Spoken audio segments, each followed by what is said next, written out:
je parle d'un domaine qui s'appelle l'informatique graphique, et ce n'est pas de l'imagerie, c'est tout le contraire de l'imagerie. Donc l'imagerie, c'est quand vous prenez une image du monde réel, par exemple une image IRM ou même une photographie, et vous faites des traitements dessus. Ça, c'est ce qu'on appelle l'imagerie ou le traitement d'image.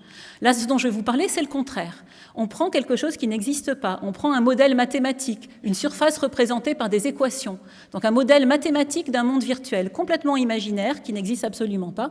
Et on va essayer d'en calculer une image, en fait, la photo qu'aurait pris une caméra virtuelle de ce monde virtuel. Pour ça, il y a 3 étapes. La modélisation géométrique, ça consiste à exprimer les surfaces à représenter par leur équation mathématique. L'animation, c'est ce qui va décrire le mouvement au cours du temps de ces objets virtuels.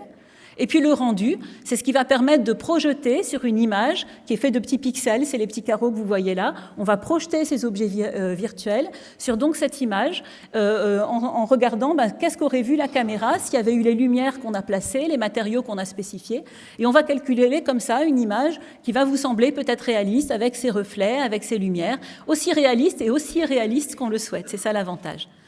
En fait, jusqu'à présent, cette création en informatique graphique, qui existe depuis une trentaine d'années, en fait, elle était réservée à des artistes infographistes formés pendant 4 ou 5 ans dans des écoles spécialisées pour utiliser des logiciels devenus de plus en plus complexes, puisqu'en fait, chaque fois qu'un nouveau modèle mathématique, qu'un nouvel modèle de déformation était inventé, on rajoutait encore ça dans un logiciel. Et finalement, il fallait 4 ans de formation pour pouvoir manipuler les paramètres de tous ces modèles.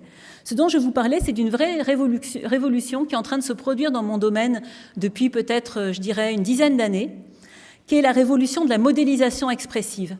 Alors moi, j'aime bien ce terme modélisation expressive, j'essaye de pousser pour qu'il soit employé, mais c'est tout nouveau. Qu'est-ce que c'est que cette modélisation expressive? C'est le fait de se dire que la création en 3D, elle peut être rendue accessible à tous à condition qu'on passe par une création par geste.